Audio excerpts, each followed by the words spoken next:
Que le Seigneur vous bénisse richement. Je vous salue encore au nom du Seigneur Jésus-Christ. Je crois que chacun de nous est dans la joie de se retrouver ici. C'est ici la seule vraie place, plus que tous les autres endroits. Parce que nous venons écouter la parole de Dieu, la parole qui a la vie. Un homme peut te promettre quelque chose et demain il échoue à l'accomplir. Et comprenez parce que lui c'est un humain. Mais notre Dieu, lui, s'il promet, c'est obligatoire qu'il accomplisse. C'est pourquoi nous le croyons et c'est pourquoi nous comptons sur lui. On se mettra debout pour lire la parole de Dieu. Nous lirons dans Psaume 119 et les versets 5 et 5. Nous lisons au nom du Seigneur Jésus-Christ. Psaume 119 et les versets 5 et 5. Ta parole est une lampe à mes pieds et une lumière à mon sentier. Amen. Neno lako ni taa ya miguu yangu na mwanga wa njia yangu. Amen. Amen. Tutaomba. Nous allons prier Dieu. Baba yetu uliye mbinguni juu. Notre Père qui est aux cieux. Asante kwa baraka uleta kwetu leo. Merci pour les bénédictions que tu nous as accordées aujourd'hui. Kuonekana mbele zako ni baraka. Être devant ta présence c'est une bénédiction. Kubali kila mmoja utapokea hizi baraka za leo. Permets que chacun reçoive ces bénédictions d'aujourd'hui. C'est pourquoi nous avons besoin que tu parles à ton peuple aujourd'hui. Enlève l'homme à la scène, mais que toi-même tu puisses œuvrer. Tous celui qui parle et ceux qui écoutent, unis-nous dans un même esprit, même cœur, pour que nous puissions bénéficier de toutes les bénédictions de ta parole. C'est dans le nom de Jésus-Christ. Amen. Amen.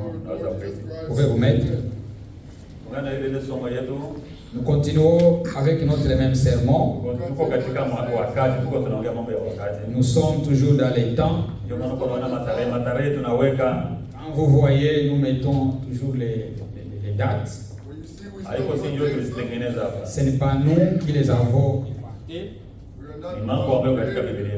Ce sont des choses qui sont dans la Bible.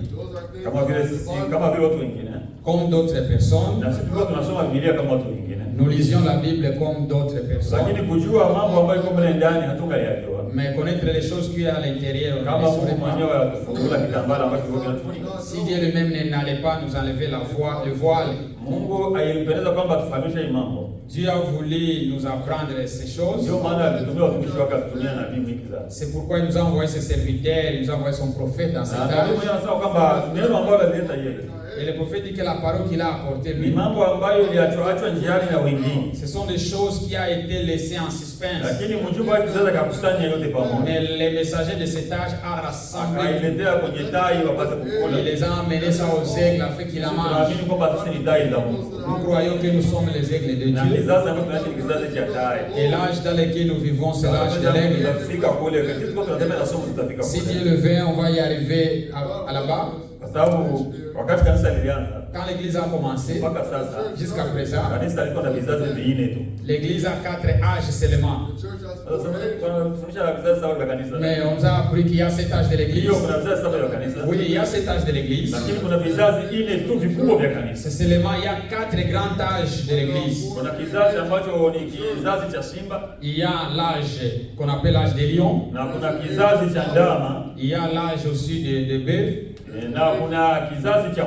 Et il y a aussi l'âge de l'homme. Et il y a aussi l'âge de l'aigle. C'est ça les 4 grands âges pour l'église. Na sisi tuko katika kizazi cha tai. Et nous sommes dans l'âge de l'aigle. Na tulijua habari za tai, tushafundishwa mengi kuhusu tai. On nous a déjà appris beaucoup sur l'aigle. Kwamba tai anaangalia mbali kuzijia ndege zingine zote. L'aigle voit loin plus que tout autre oiseau. Na anapanda yulu sana kuliko ndege zingine. Et il monte loin plus que tout autre oiseau. Ndio vile Mungu anatulinganisha sisi watoto wake mwingi sana. C'est comme cela que Dieu nous compare dans cet âge. Ndio maana kuna mambo mengine wakati tunaiongeaka. Il y en a d'autres choses quand on les parle. Watu wanauliza wewe uko unapitisha hapo na yeye Biblia. Et les gens disent mais Peter, vous avez votre propre Bible. Hapana, ni hii Biblia. C'est la même Bible. It's the same Bible. Unaona, andiko linaua lakini roho ndio mwenye analeta. L'écriture tue mais c'est l'esprit qui vivifie. Mungu hahitaji mtu atafsiri neno lake hapa. Dieu ne veut pas que l'homme interprète sa parole. Mungu yutafsiri neno lake yeye mwenyewe. Dieu est son seul Ndio interprète. maana wakati alisema nuru iwe, Quand il a dit que la lumière soit, haikuwa mtu aanze kutafsiri sasa nuru itakuwaje il ne faudrait pas que l'homme commence à s'imaginer Ndio comment anasema sera la lumière. nuru ikawa. Et la Bible dit que la lumière fit. Wakati alisema nuru iwe, nuru ikawa. Quand il dit que la lumière soit, la lumière Wakati fit. alisema bikira atachukua mimba. Quand il a dit que la Vierge concevra, Unajua sasa bikira itakuwaje apate mais mimba? comment est-ce qu'une Vierge concevra? Wakati ilifika Mungu atafsiri neno lake Quand le alikitimiza. temps est arrivé, Dieu a interprété sa parole là. Sema tafsiri la neno la Mungu ni kutimizwa kwa lile neno. L'interprétation de la parole de Dieu, c'est l'accomplissement de cette parole. Ndugu katika kufungua alisoma neno nzuri sana. Le frère, dans sa lecture, dans l'ouverture du service, il a lu une bonne chose. Somea katika Mathayo 24. Il nous a lu dans Matthieu chapitre 24. Sababu pale kuko 3 questions dans une question. Kuko swali tatu, mswali moja. Matthieu 24 ni 3 questions dans une question. Mathayo 24 iko na swali tatu, mswali moja. Swali tatu ndani maswali tatu ndani ya swali moja. Il y a 3 questions dans une question. Sababu walimuuliza, on lui a posé des questions. Haya mambo itakuwa kwa sababu aliongea kuhusu Yerusalemu namna gani itabomolewa, hekalu litabomolewa. Il a parlé à l'égard de Jérusalem, la destruction de Jérusalem et du temple. Akamuuliza hii mambo itakuwa wakati gani? Quand est-ce que ces choses aura lieu? Na nini dalili za kuja kwako? Et quels seront les signes de ta venue? Na za mwisho wa dunia. Et le signe de la fin du monde. Ilikuwa ni question lakini ilikuwa na pointi tatu. C'était une seule question mais qui avait 3 walikuwa wanataka kujua wakati kwa sababu sema kwamba kutafika wakati ambapo hekalu watalibomola hakutabakia jiwe lingine. Il a dit qu'il y aura un temps où le temple sera détruit et il n'y aura plus pierre qui reste sur pierre. Wanataka kujua itatimia wakati gani. Il voulait voir quand est-ce que cela aura lieu. Na alikuwa anahubiri kwamba tena atakuja, anataka kujua kwamba itakuwa ni wakati gani atakuja. Il prêchait aussi qu'il va revenir, mais il voulait aussi savoir quand est-ce qu'il reviendra. Na alikuwa anahubiri tena kwamba dunia iko na mwisho wake. Et il prêchait aussi que le monde aura sa fin. Sisi tunaamini kwamba kuko mwanzo na kuko na mwisho. Nous croyons qu'il y a le commencement, qu'il y a aussi la fin. Biblia ndio inataja kile kitu. Et c'est la Bible qui le dit. Na maandiko yanasema kwamba mwisho wa mambo yote Et umekaribia. la Bible nous dit que la fin de toutes choses est proche. Ndio vile Petro atuambia. C'est comme cela que Kwamba Pierre mwisho wa mambo yote umekaribia. que la fin de toutes choses est proche. Sisi tunaamini kwamba kuko mwisho. Nous croyons qu'il y a la fin. Lakini sisi hatungoji mwisho. Mais nous n'attendons pas la fin. Sisi tuko watoto wa ahadi. Nous sommes les enfants de Kuko ahadi promesse. ambayo tuko tunachunga sisi. Il y a une promesse qui nous Ahadi attend. ambayo tunachunga sisi ni kuja kwa Yesu Kristo. Nous attendons la venue du Ndio Seigneur. maana kuhusu kuja kwake, Pour son avènement, Yesu aliweza kusema kwamba upendo wa wengi il utapoa. a dit que l'amour de beaucoup refroidira. Wakati nafika kwenye ile pointi. Quand on arrive sur ce point, Kazi nafika kama mwenye kuelewa. quand moi j'arrive à ce point, Kwanza hivi nasikia kabaridi mpaka na mifupa yangu. moi-même je me sens froid même dans mes os. Ya, kuna siku nataka nizungumze siku moja nataka nihubiri kuhusu Il y a un jour je voulais prêcher sur, talanta ambayo imepotea. sur les drachmes perdus. Ya, sababu ni kuangalia talanta ambayo imepotea. Il faut chercher les drachmes perdus. Na kwa sababu najua kati aliongea mambo ya talanta. Quand le prophète a prêché sur les drachmes, Alisema kwamba mwingi za talanta yenyewe ilipotea ni upendo. il a dit que les drachmes qui a été perdu dans cet âge, c'est l'amour. Sababu ile mambo ni katika Luka. Ces choses-là se trouvent dans Luc. Wakati Yesu aleta mfano wa mwanamke mmoja Quand Jésus a fait un exemple d'une femme ambaye alikuwa na talanta zake 10. qui avait 10 drachmes, Sasa moja ikapotea. l'un de ces drachmes est perdu. Ingalibidi sasa apange vitu mnyumba. Il faudrait qu'elle arrange les choses dans sa Sawa ndio maison. kwamba hii ilipotelea ni Mungu. Il savait que ces drachmes est perdu ici même à l'intérieur. Inabidi nifanye nguvu yote niipate. Il faut que je fasse tout pour trouver ces drachmes. Sasa tukiona mambo ya drachma, Quand on voit les talentas, tajiuliza sasa On va se demander. Mais une seule drachme est perdue jusqu'à ce que cette femme s'est fait des soucis. Le problème, c'était la valeur de cette drachme qui était plus grande. La valeur de ces drachmes. Si elle n'allait pas les trouver, c'est-à-dire il y aurait des divorces. Ce n'était pas l'argent qui était perdu. Il y a une valeur qui était perdue. Et le parle des choses qui arrivent en Moyen-Orient. Et il y avait une coutume, si une femme serait mariée, il y avait un signe qui montrait qu'elle était mariée. Même la manière de s'habiller à une femme mariée était différente. Si c'était une vierge, elle avait aussi une manière de s'habiller. Quand elle est veuve, elle avait aussi sa manière de s'habiller comme veuve. Si elle est devenue une prostituée, il y avait aussi une manière prostituée de s'habiller. Si elle allait même reconnaître que celle-ci c'est une c'est pourquoi nous savons que Judas il a couché avec sa belle-sœur. Parce qu'il est sa belle-fille. C'est sa belle-fille plutôt. Sa belle-fille. Sa brille.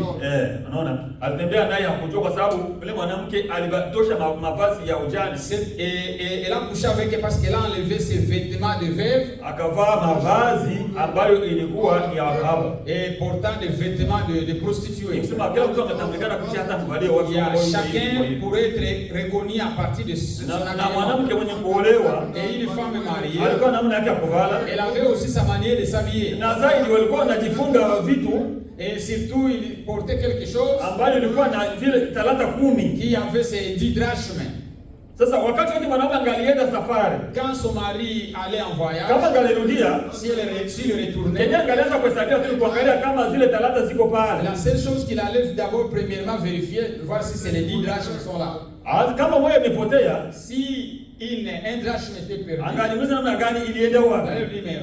elle allait lui demander où est parti cette drachme.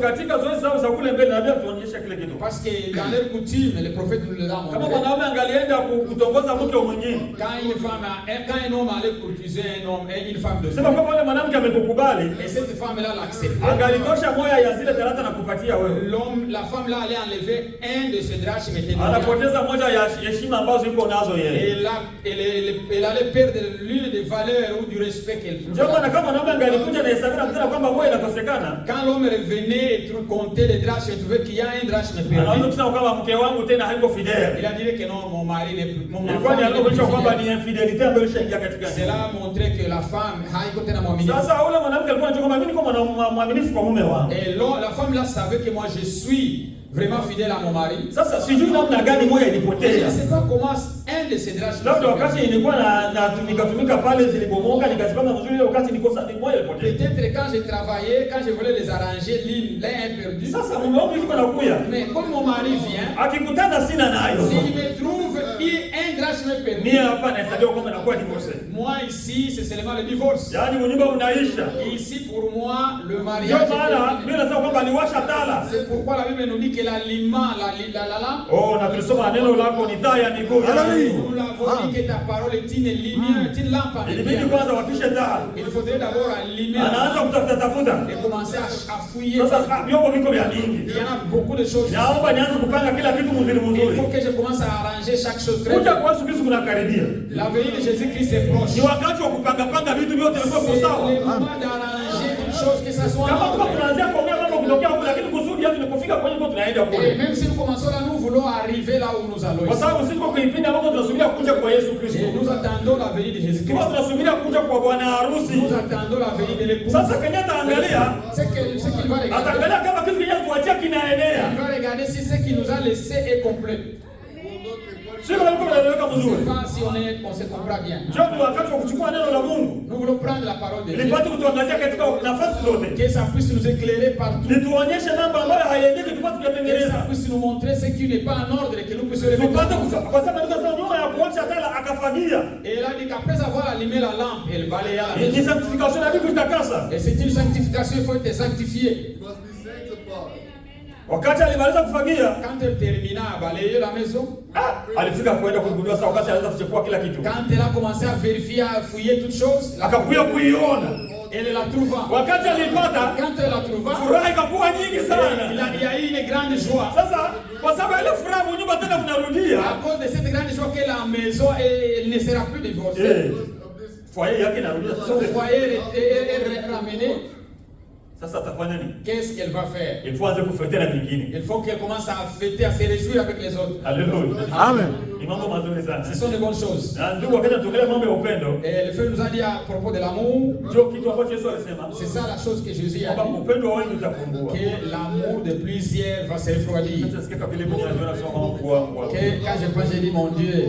Hii talaka nipatie nayo. Et Hii talaka. c'est donnez-moi ce drachme.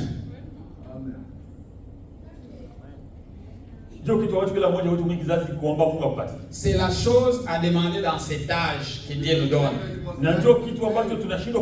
Et c'est la chose que nous manquons de faire. Dans cet âge, c'est la chose qui nous manque. Aimer. Aimer, c'est un grand mot. Et jusqu'à même à la dernière interprétation. Et dire que l'amour est Dieu. Parce que Dieu lui-même est amour. En d'autres temps, c'est commencer à vivre comme Dieu sur la terre. C'est vrai qu'on est allé là, les frères a touché sur ces points. Il a parlé de Matthieu chapitre 24 qui se relie à l'enseignement que nous sommes en train de prendre. Quand on a demandé à Jésus les signes de sa venue, c'est pourquoi nous parlons en citant ici. Jésus lui-même a dit, il a comparé les âges. Comme c'était au temps de Noé, c'est de la même manière que ça sera.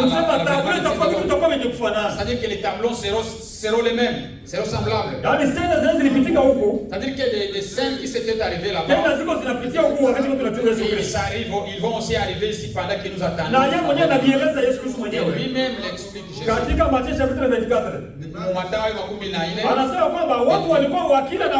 Les gens mangeaient et buvaient.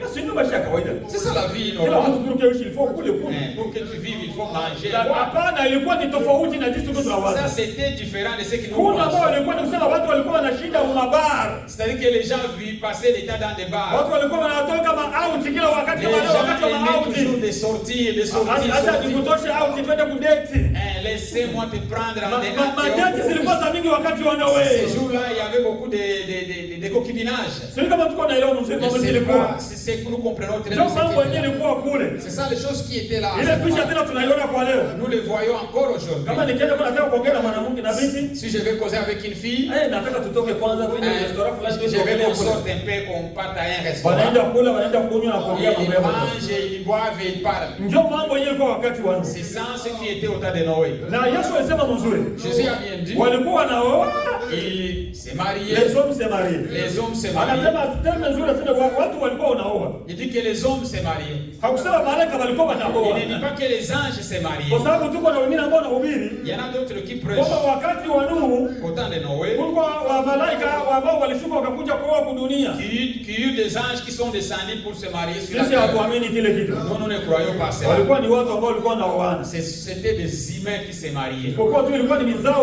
Parce qu'il y avait des semences. Il y avait la semence d'Adam. Il y avait aussi la semence de Caïn. C'était deux hommes différents. Ils ne se mélangeaient pas dans les mariages.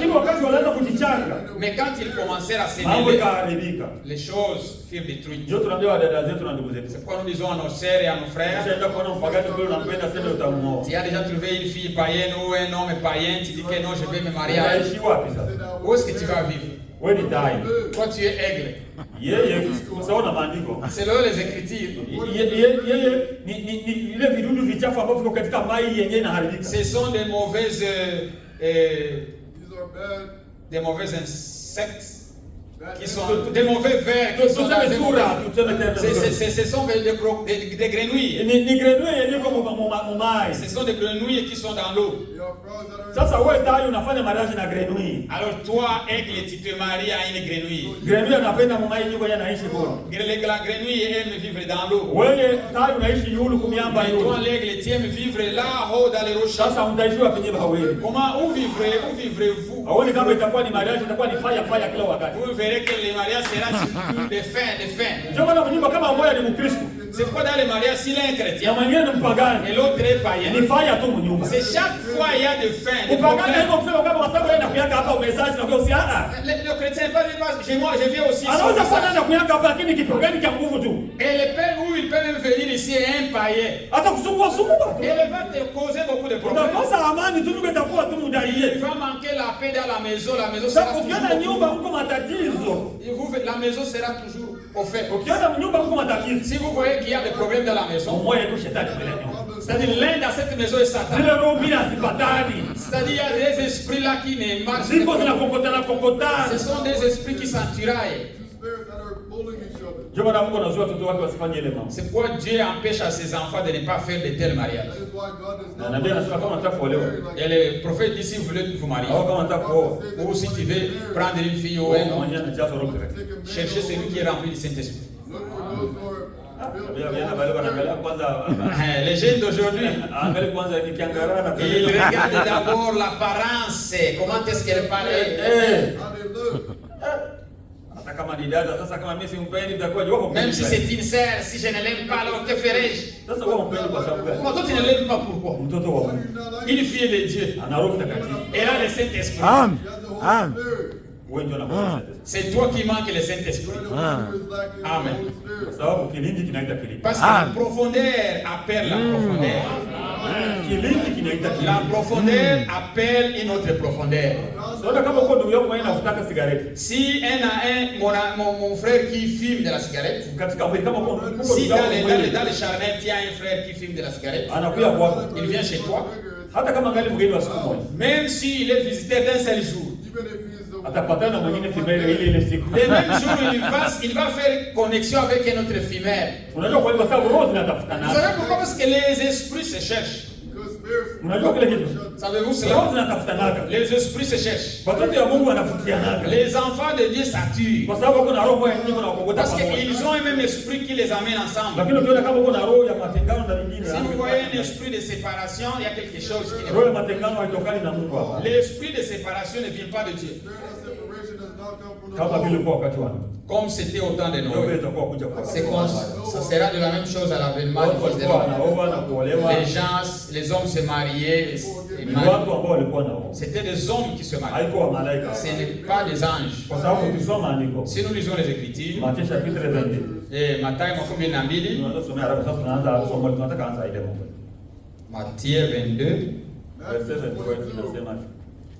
le verset 23, Matthieu chapitre 22, verset 23 dit ceci.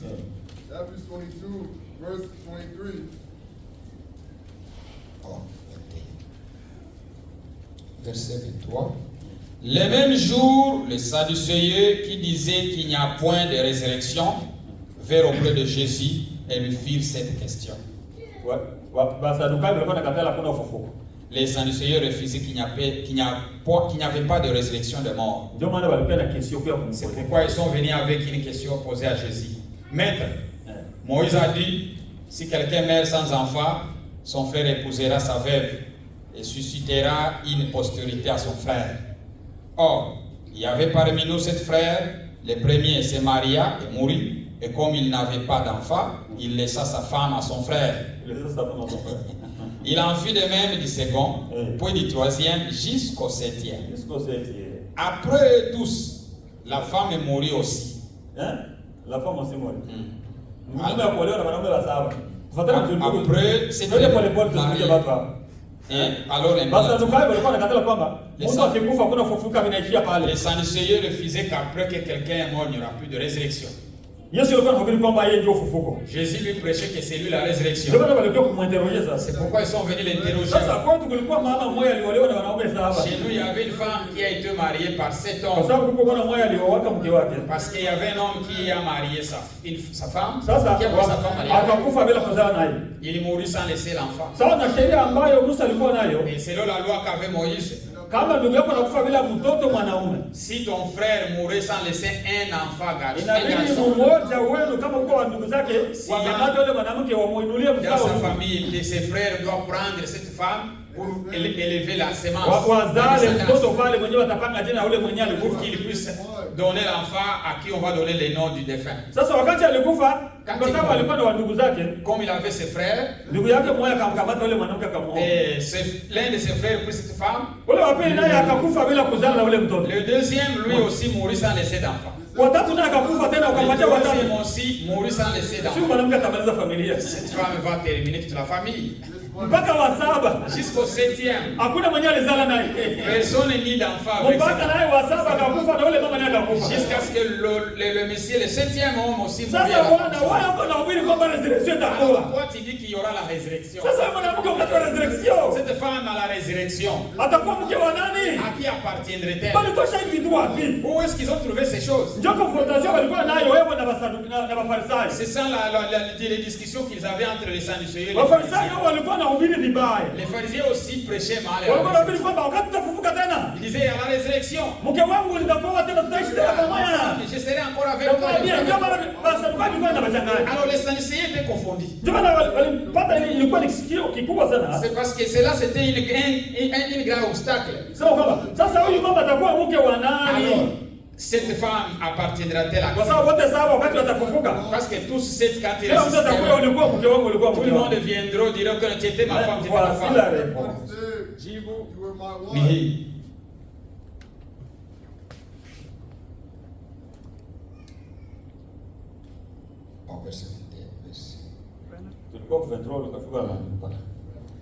Ok, verset 28.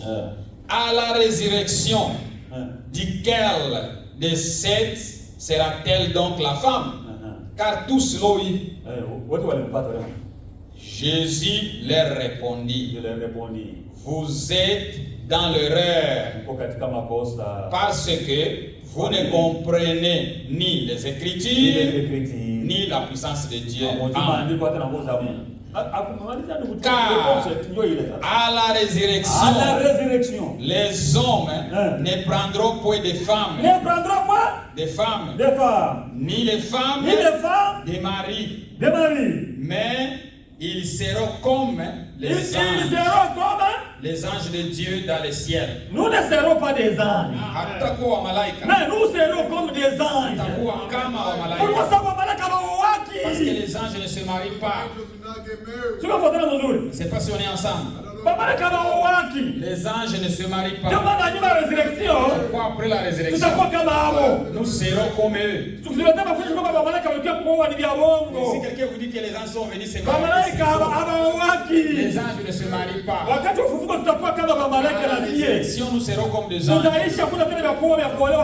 Nous vivrons, il n'y aura plus question de se marier ou d'être marié. Je me rappelle, chez nous, il y avait un monsieur. Il voulait, quand il était à l'agonie, il voulait dire à sa femme, est-ce que tu dois te marier encore après ma mort? Tu vas te marier. Chaque fois qu'il y a un sa femme dit oui.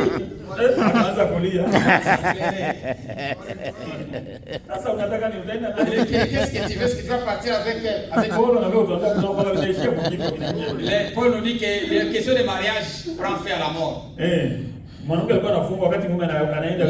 La femme est liée pas aussi longtemps que son mari est vivant. Parce que lui aussi, peut-être lui aussi avait des pensées qu'à la mort il va encore la prendre, à la résurrection il va la prendre. Quand on a touché sur cette écriture, pour nous dire qu'au temps de Noé, ceux qui se mariaient, c'était des humains. Les anges ne se marient pas. Pourquoi à la résurrection nous serons comme des anges? Les hommes ne prendront pas de femmes et les femmes ne prendront pas des hommes, des maris. Nous sommes dans les temps. Les temps passés, on a montré que jusqu'à Enoch, il y a eu une espace environ de 1000 ans. Et on a aussi dit qu'à partir d'Enoch jusqu'à Abraham, unakuwa tena kama kipindi cha miaka 1000. Et encore entre Enoch et Abraham 1000 ans passés. Ndio kipindi chetu kwa hapo. C'est l'état où nous sommes ici. Tunaongea mambo ya hii kipindi hapa. Nous parlons de cet état, kwa sababu de cet état-là. Biblia inapanga miaka namna gani kutembea katika hii wakati. Parce que la Bible arrange les années, comment est-ce que les années s'étaient passées dans cet état-là. Haiko sisi ndio tunapanga hii, ni mambo ambayo iko katika Biblia. Ce n'est pas nous qui les avons arrangés, ce sont les choses trouvées dans la Bible. Les frères qui a fait cette image. Nous croyons que nous avions un docteur dans cet âge. Notre frère Frank. Dieu lui avait donné un nez d'arranger les écritures. Chacun a son œuvre que Dieu a. Les messages est venu. Comme Dieu est venu, Dieu a quelque chose avec toi. Ne te considère pas comme étant petit. Tu as une grande œuvre. Même peut-être plus que ce qui se tient ici. Mais toi, tu ne peux pas le comprendre. Dieu ne peut pas t'appeler sans qu'il y ait quelque chose avec toi. Il nous a appelés parce qu'il connaît que chacun de nous a quelque chose à faire. Et c'est ton œuvre que toi tu fais, moi je ne peux pas le faire. Comme moi ici. Je peux parler, mais je ne peux pas conduire. Je ne peux même pas être pasteur, supporter. Je ne sais pas si vous me comprenez bien. Chacun a sa charge. Si vous regardez le frère ici, la manière dont Dieu l'a formé, il lui a formé de manière de gérer les choses, de communiquer avec d'autres personnes de l'extérieur très bien. C'est comme cela que Dieu crée ces gens. Il a fait les uns comme pasteurs.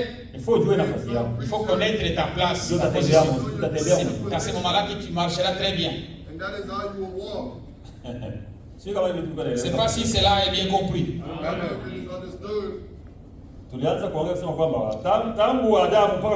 À partir d'Adam, comme on parlait jusqu'à Enoch, il y a environ 1000 ans passés. Frère Frank nous a fait ce tableau. C'est pourquoi je regrette de voir les gens qui croient ces messages et rejettent le ministère de Frère Frank. Et il est venu pour sahihisha nabii. Nulle part où il a corrigé les prophètes. Et lui seulement parlait. Lui seulement nous lisait seulement la Bible. Et nous ramenait toujours au message que Frère Branham a apporté. Branham était un prophète. L'œuvre d'un prophète. On est allé très loin. Les prophètes ont ses affaires à faire, ses choses à faire. Dieu l'amène pour que Dieu puisse protéger son peuple. La Bible nous dit, par la main d'un prophète, Dieu a fait tuer Israël. Et aussi par la main d'un prophète, Dieu gardait Israël. Dieu garde son prophète au moyen son peuple au moyen d'un prophète. C'est lui qui pousse de Dieu et amène aux hommes. Alors, ce que fait un docteur, c'est d'arranger les choses. Quand lui, le prophète parle, parfois il parle en parabole, il prend ça, il jette ça, il jette ça. Même ces messages que Frère Branham nous a apportés. Tu peux même ouvrir une bande et tu écoutes la prédication. Et tu ne saisiras rien dans cette prédication. Il faut quelqu'un d'autre. Si c'est un évangéliste, si c'est un docteur, il faut qu'il t'arrange ces choses. C'est ça ce qu'il parlait ici. Parce que quand lui parlait, l'esprit qu'il a, c'est une grande capacité. Il avait une grande capacité. Il parle ici, il ramasse là-bas, il met ici. Si vous regardez comment Branham prêchait un sermon, une seule prédication. Il prêchait presque toute la Bible. almost the whole Bible.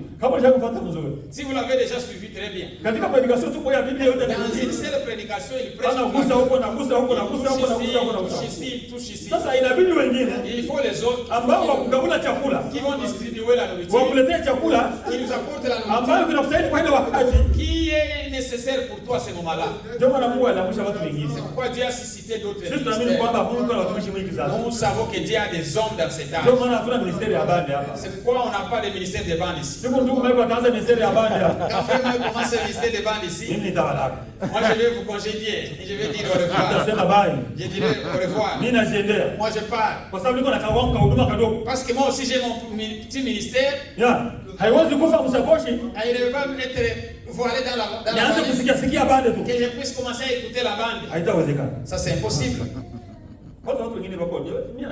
Et d'abord je suis surpris de beaucoup de gens. Toi avant de croire, il y a quelqu'un qui t'a prêché. Mais toi tu ne veux plus que les autres aussi qu'on prêche, qu'ils écoutent seulement la bande. Est-ce que toi tu as écouté la bande et tu as été baptisé? Tu as écouté un prédicateur qui t'a prêché?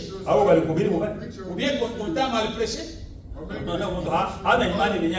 n'a même pas foi dans ce qu'on l'a prouvé prêcher. À partir d'Enoch, on commence à retourner encore en arrière au lieu d'avancer. On a vu qu'Enoch, lui, à partir de la création d'Adam, il apparut à l'an 622. Je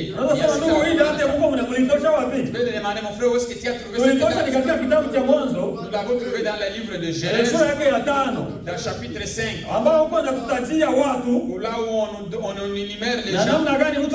Et comment l'autre a qui l'autre. Et il a engendré l'autre, il avait. On a commencé à Adam. Nous savons qu'il est le père de nous tous. Et nous savons qu'il était âgé de 130 ans quand tu l'engendras. Nous savons que c'est apparu à l'an 130. Alors on a commencé à placer Gérard et les autres. Jusqu'à ce qu'on est arrivé à Enoch.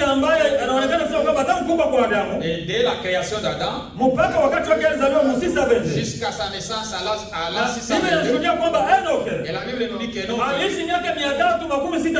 il vécut 375 ans, 365 ans. À partir de 622, aliishi miaka ingine 365. Inaonyesha kusema kwamba hapa 987 ndio wakati ambapo Enoch alikwenda kuchukuliwa. C'est le moment où Enoch fut enlevé. Enoch hakuonja mauti hapana. Enoch ne goûta pas la mort. Kwa sababu alitembea vizuri na Mungu. Parce qu'il a bien marché avec Dieu. Na akafanya ka promenade kadogo tu akaenda la petite promenade. Wala hakuonekana tena. Et on ne le vit plus. Lakini tunasema kwamba mbele anyakuliwe. La Bible nous dit qu'avant son enlèvement, Enoch alishuhudiwa na watu wote. Il a eu un bon témoignage de tous. Nous devons avoir un bon témoignage. Et surtout avec ceux de l'extérieur. Et là nous voyons qu'Enoch fut enlevé. Là, il nous montre qu'Enoch, il a engendré. C'est lui le père de Methuselah. Son intervalle. Si nous écrivons ici à 687, c'est suite à cette écriture qui est ici.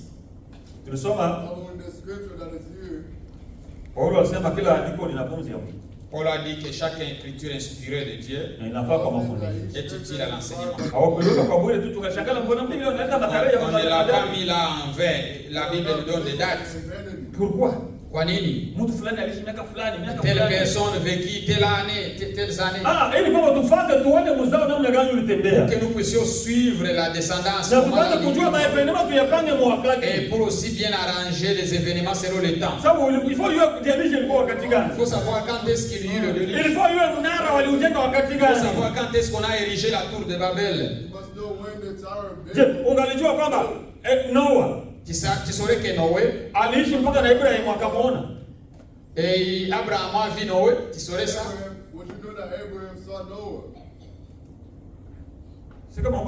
C'est pas si on est ensemble. C'est la Bible qui nous le dit. Noé vécut 950 ans. Vous voyez comment est-ce que les autres vivaient? 950 ans. C'est ça les années que Noé a vécu sur la terre. Noé entra dans l'arche. Lisons les Écritures.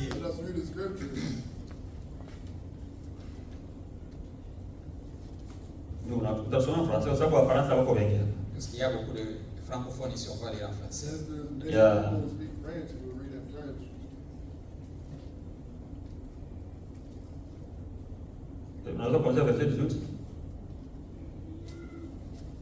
Genèse chapitre 5. Verset 18. Gérard, âgé de 162 ans, engendra Enoch. Gérard vécut après la naissance d'Enoch 800 ans.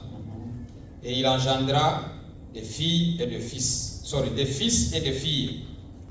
Tous les jours de Gérard furent de 962 ans. Puis il mourut. Il est mort. Verset 21. Enoch, âgé de 65 ans, engendra Métusela. 65 ans.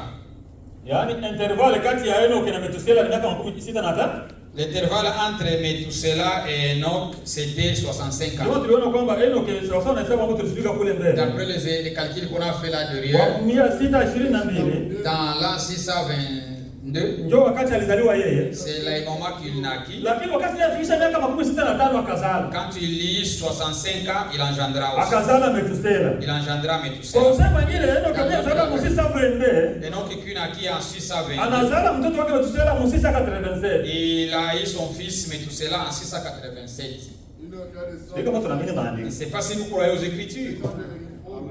Nous sommes dans les Écritures. Ceux qui ont commencé aujourd'hui, on a commencé à 0 et pourtant on est dans 622.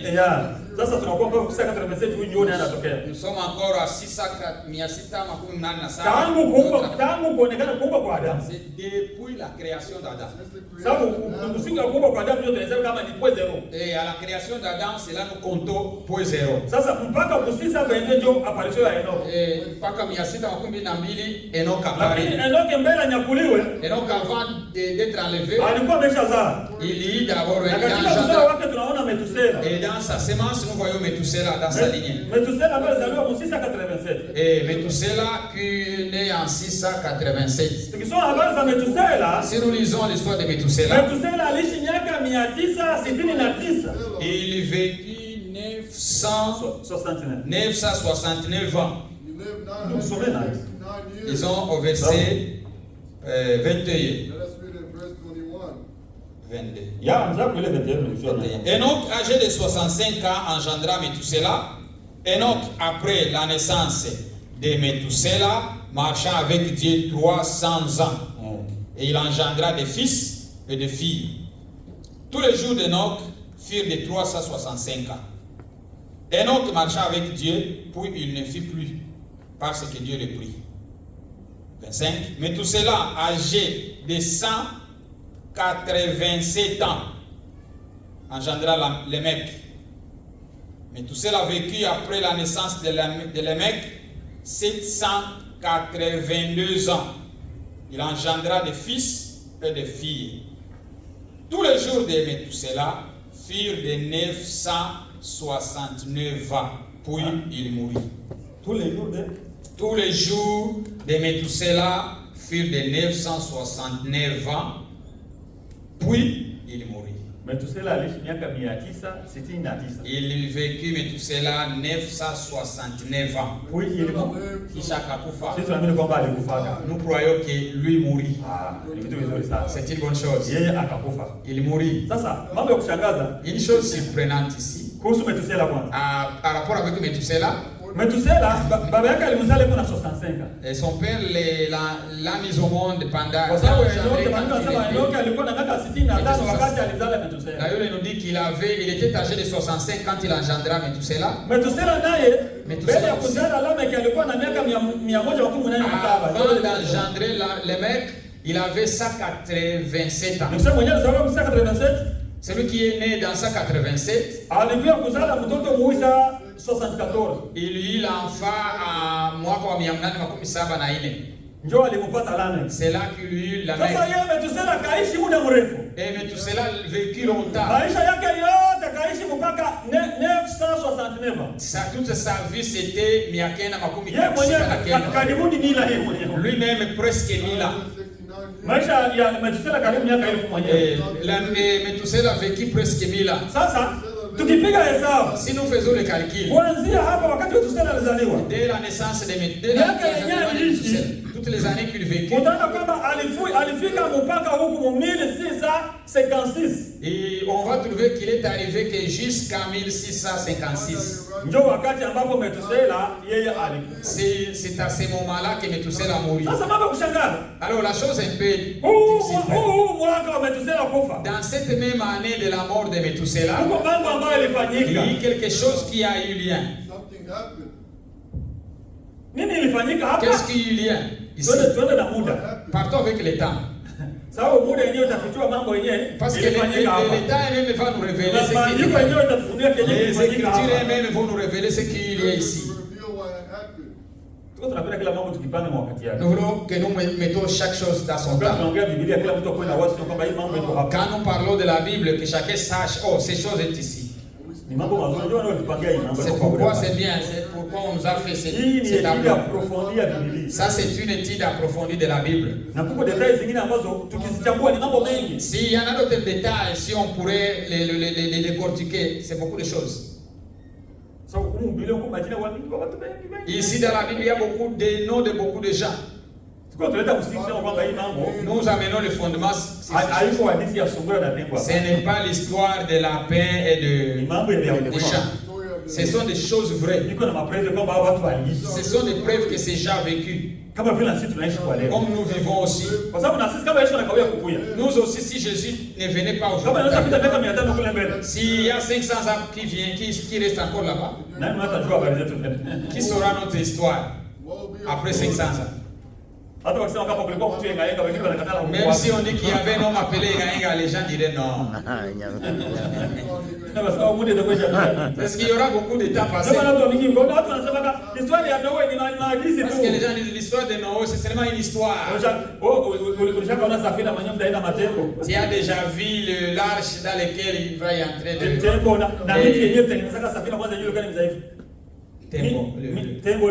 L'éléphant, l'arche où l'éléphant va entrer. Et encore les bois qu'il a utilisés, ce sont des bois très fragiles. Comment est-ce que l'éléphant est entré? Les gens disent non, ce sont des fausses histoires. Vous croyez que ce sont des vraies choses? Et Jésus a dit comme c'était à ce temps-là, ça serait la même chose.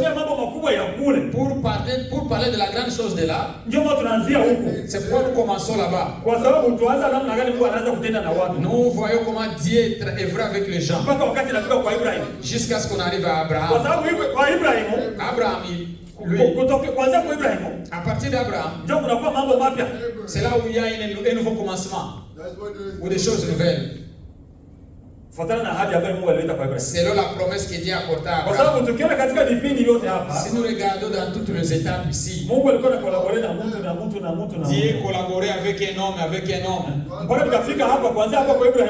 jusqu'à partir d'Abraham jusqu'ici.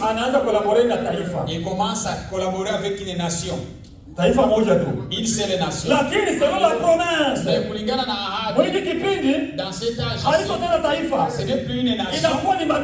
Ça devient des nations. Et selon Genèse, Dieu a promis à Abraham, à partir de ta semence, toutes les nations seront bénies. Dieu savait qu'il va appeler. Il a commencé avec des hommes jusqu'à ce qu'il a pris une nation. nation. Et alors il lit tout le monde. C'est pourquoi ici, quand l'évangile a commencé ici chez nous, Pierre lui-même, quand il partit à la maison de Cornèle, il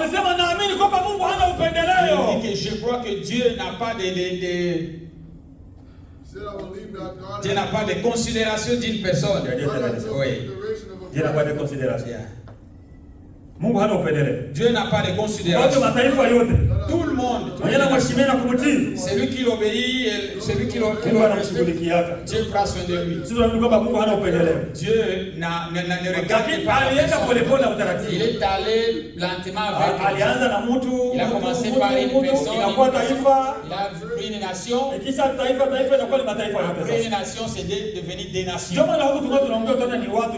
C'est pourquoi nous sommes en train de causer ici seulement des gens.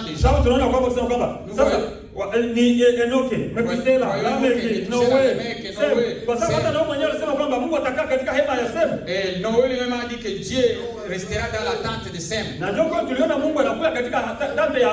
Et c'est là que nous voyons que Dieu est venu dans la tente de Sem. Et il y avait 3 enfants et c'était Sem qui a été considéré comme le représentant de la lignée de Noé. C'est pourquoi même Dieu, Abraham lui aussi est venu de Sem. C'était cette lignée-là, comme les autres n'existaient pas. Dieu a un bon plan. Il fait chaque chose à son temps. Et il savait quand est-ce qu'il va rassembler. Il n'allait pas les amener sans toutefois d'abord tirer une semence. Il a dit à partir de ta descendance, toutes les nations seront bénies. C'est pour qu'il nous a dit quand il parlait de la descendance, il ne parlait pas d'Isaac. Il ne parlait pas d'Ismaël. Parce qu'il y a une confrontation sur la terre. Il y a 3 grandes religions sur la terre. Tous sont construits qu'Abraham est le père de la foi. Il y a les Juifs. La religion juive, le judaïsme, ils croient qu'Abraham est leur père. Et ils croient que l'enfant de promesse est Isaac. Il y a une autre religion, l'islam. Ils croient aussi qu'Abraham est leur père. Ils disent que le fils de la promesse c'est Ishmaël. Et il y a aussi les chrétiens. Ils croient aussi que le père de la foi c'est Abraham. Mais eux, et le fils d'Abraham promis, c'est Jésus-Christ. C'est quoi Paul a dit? Quand Dieu a dit à Abraham ta semence, ta postérité, il ne parlait pas de postérité. Il ne parlait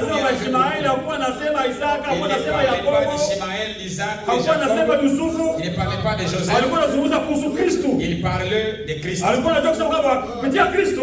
Il parlait qu'à travers Christ, il va amener que tout le monde sera béni. Nous serons là, nous sommes encore ici. Mais tout cela, il vécut 969 ans. Il mourut à l'an 1656. Mais il avait déjà engendré Lamech. Lamech est né en 874. Et Lamech est le père de Noé. Ils ont voyé quand est-ce que Lamech engendra Noé. Verset 28. Lamech, âgé de 182 ans, engendra un fils. 182 ans. L'intervalle entre Lamech et Noé. L'intervalle entre Lamech et Noé. 182 ans. C'est ce n'est pas moi qui invente ça, ce qu'il y était. Ce n'est pas frère Franck qui a inventé ça, c'est ce qui. La Bible a été écrite avant ma naissance. Il lui donna les noms de Noé. en disant, celui-ci nous consolera de nos fatigues. Les gens étaient déjà fatigués. Parce que les temps dedans, les gens commençaient à cultiver. Parce qu'on a dit à Adam, tu mangeras de la souffrance est devenue. La souffrance était aussi là. Quand le mec celui-ci viendra des sociétés ici, nous sommes fatigués. Nous avons besoin de frères qui disaient, mon fils, toi aussi tu vas me faire enlever tu vas me consoler. Vous les jeunes, vous êtes les consolateurs de parents. C'est ça ce que le mec dit à son fils Noé. C'est lui qui viendra nous enlever dans cette famille. Il l'engendra quand il a été âgé de 192. Et c'est lui qui est né à 860. À l'âge de 182, il y a un enfant. Quand on fait les calculs, à partir d'Adam, nous verrons que Noé apparaît à l'an 1056. C'est passionné ensemble. Nous voulons seulement et à partir d'Adam jusqu'à Enoch, il y a eu un intervalle de 1000 ans. Et Enoch jusqu'à Adam, il y a environ 1000 ans. Noé fut engendré à l'an 1056. Lisons toute la vie de Noé. Le travail pénible de nos mains, provenant de cette terre que l'Éternel a maudite. Le mec vécut après la naissance de Noé 595 ans. 595 ans. Et il engendra des fils et des filles.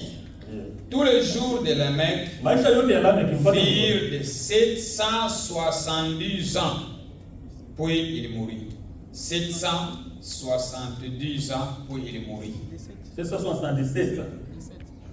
777. Oh, 77 ans. Ok. 777 ans, puis il mourut. C'est ça. Noé âgé. Donc, tu n'as pas de blâmer. Ok. Lamech wa Moïse 74. Akaishi 777 ans. Aliishi miaka 777. Sasa mwenye aliishi miaka 777. C'est lui qui vécut là kwa 757. En d'autres termes, à l'an 1651. mwaka wa 1151 Lamech yeye akapo Lamech muri. Msema Lamech alikufa mbele ya baba yake, aliacha njoo mzazi wa kwanza. Sasa katika maandiko wakati tuliona chronologie, mwenyewe alianza kuzika mtoto wake. Le premier dans la chronologie qui a enterré son fils. À part Adam. À part Adam. Kwa sababu Adam naye alimzika Abel. Parce que Adam aussi enterra Abel. Ndio fadhila mazuri.